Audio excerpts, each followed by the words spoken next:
Both the Lakers and the Clippers faceplant in their playoff openers. Stop me if you've heard this before. A Dodgers pitcher has forearm tightness. And Asaunte Samuel is still a free agent. We have a 5-word response from the Chargers. Good morning. I'm James.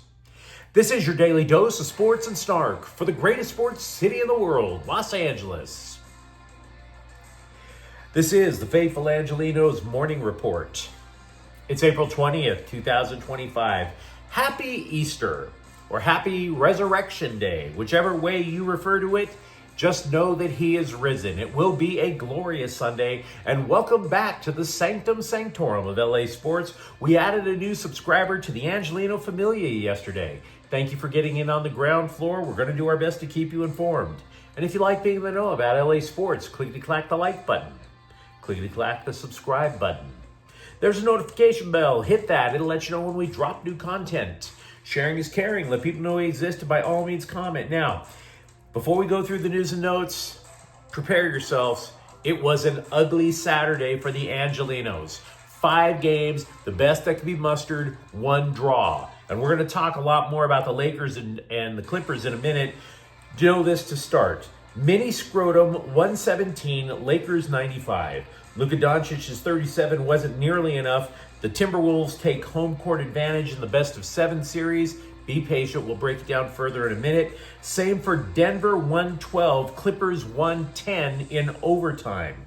Russell Westbrook makes his old team pay with a super late 3. The scribes made him the story. He's not. We'll talk more about that in a minute. Texas 4, Dodgers 3. That was fun. And by fun, I mean not at all. The Rangers walk it off with a 2-run home run in the 9th. That wasn't even the worst news for the Dodgers. Austin 1, Galaxy 0. The defending MLS Cup champions are tied for the worst record in MLS. And Portland 3, LAFC 3. The only even remotely positive thing. By the way, congratulate Olivier Giroud for finally scoring in an MLS match. It only took 20 of them, my dude. Meanwhile, today, Dallas is at Texas at 1:35, or I should say 11:35 a.m. And with that out of the way, let's get to the news. All the positive energy that I had for the Lakers series vanished the moment that the postseason motto debuted. You've seen them if you've watched the NBA playoffs over the last few years. Some ridiculous, ultra-positive pun or saying, motivational quote that all the players are going to wear for every team in the NBA playoffs. Just another cold-hearted, cynical way to get people to buy t-shirts, but I digress. Because the Lakers postseason motto is unleash joy. Not winning time like Magic Johnson from back in the 80s. Not even, hey, let's get our 18th and show Boston what's up. No. It's unleash joy. You're stealing catchphrases from the Kamala Harris campaign? Really? Is that how you signal how you're going to dominate? What the hell is that about? I mean, we're taking slogans from Kamala Harris. Is it because LeBron James is so brat? What gives? It's the NBA playoffs, not the Puppy Bowl. Now, for his part, LeBron James said before the playoffs that at this point in career, he doesn't take anything for granted. Frankly, it looked like he did.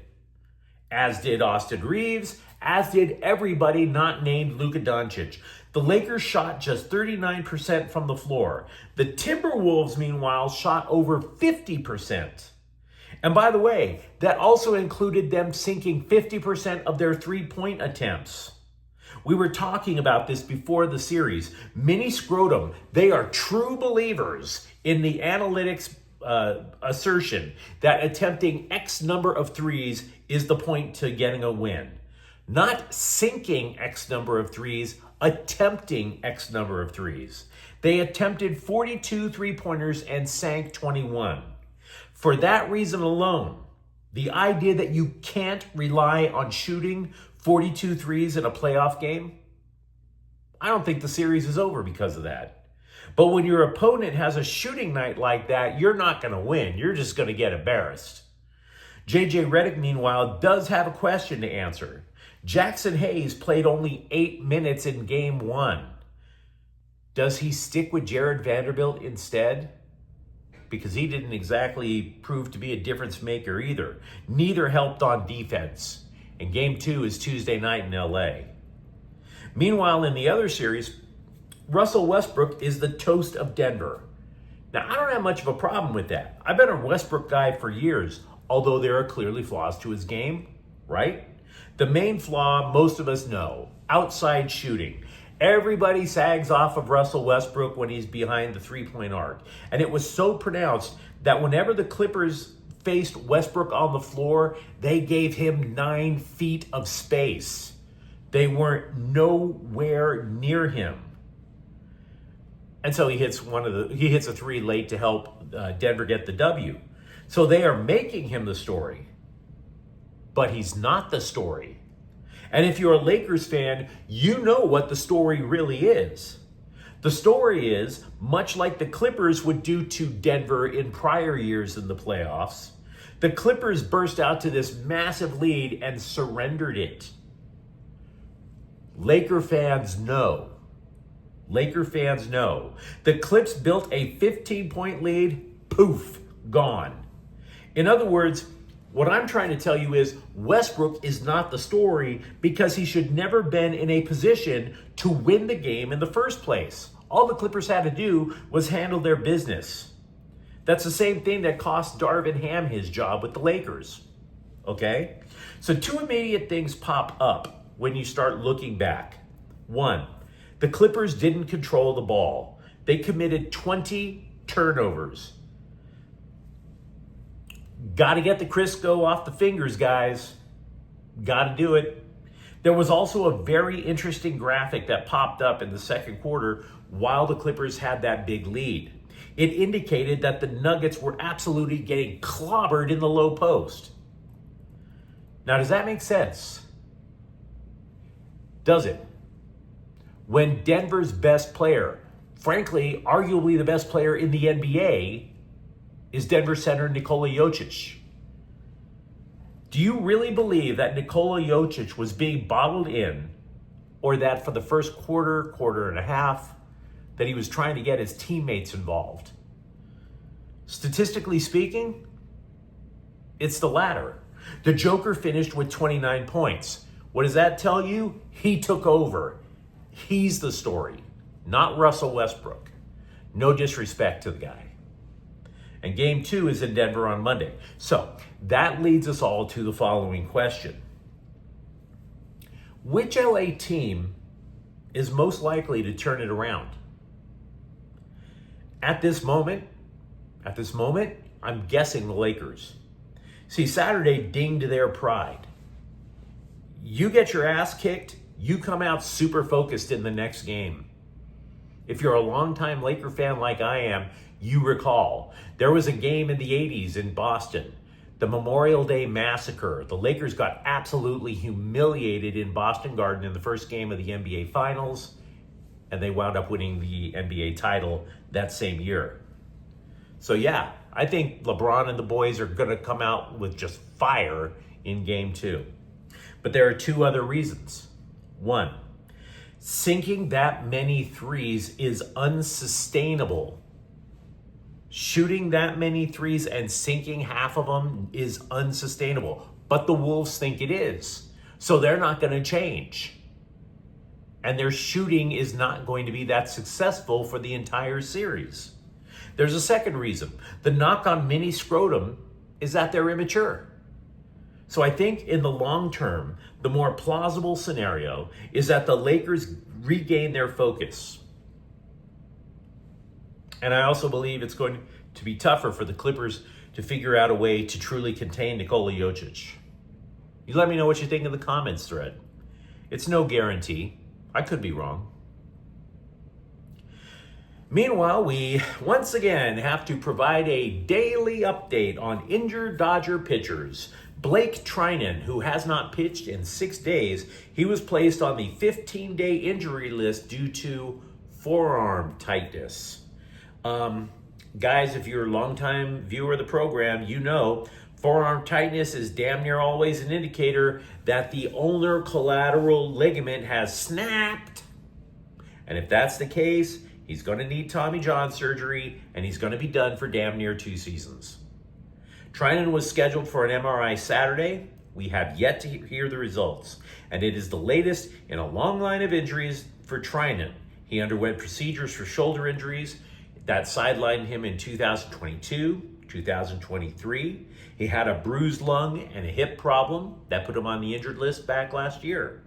And despite this long list of injuries for Trinan, it is an even longer list of injuries that pitching coach Mark Pryor and the Dodgers organization have dropped on their own players. We talk Dodger pitching injuries damn near every day. Every year, every day, same damn thing. The Dodgers even promised to form a blue chip commission that would explore how to stop injuring their own pitchers, which is hilarious because they do that same stuff over in Washington all the time. How to stop police brutality, how to contain government waste, how to make a more equitable economy. Blue collar commission after blue collar commission.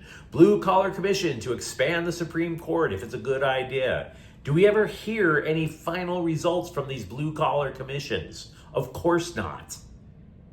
And it's highly doubtful we're going to get any solution from the Dodgers investigating themselves for why they injure pitchers. I'd say you'd be hearing crickets, but even the crickets had to undergo Tommy John surgery.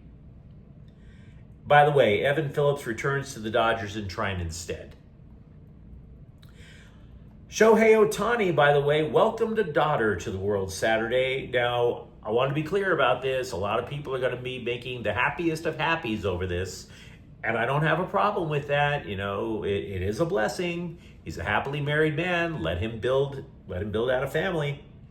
I'm just going to tell you that I am the last guy to be giving parenting advice. Know who you should take parenting advice from. I'm not him. For decades, everyone in America thought Bill Cosby was the best guy to get parenting advice from. And how'd that work out? Huh? Asaunte Samuel Jr., cornerback. He is one of the best remaining free agents in the NFL, which would make you imagine he's priced to move. Get in on the red tag sale. Everything must go in the free agent market. Why, you could even have the fixtures on the wall. All you have to do is sign Asaunte Samuel before we close the door at Big Lots once and for all. When that was brought up to Chargers general manager Joe Ortiz, he replied, quote, "That's Asaunte's conversation, not mine," unquote. Don't know what the guy did to piss off the Chargers, but something tells me there's a reason he's a free agent for this long. Tight end Lake McCree has been shut down for the remainder of USC spring practice. The belief is he's injured. He should be injured if he's going to be held off. They have another week of practice to go. But the Trojans simply aren't fessing up to what it is. Now, look, if I'd imagined if it were super serious where surgery was involved, yeah, we'd eventually get a report. But right now, no idea. One of the reasons that Angel City FC got steamrolled Friday night was they were down their leading scorer. Alyssa Thompson, we know she has a, quote, upper leg injury. What that means, don't know. You could assume hamstring. That happens to a lot of distance runners. You're running a lot when you play soccer, but that's just a guess. We don't know. She is not, however, expected to miss significant playing time. But you let me know what you think in the comments thread. Talk to me. Which one disappointed you more and which one has the bigger shot of rebounding? The Lakers or the Clippers? And if you enjoyed the content, don't forget to subscribe to Faithful Angelenos. We're talking LA sports every single day here. Thank you for watching. I'm James, and we'll be back tomorrow. Faithful Angelenos is a Kian Corte El Queso production. Take care.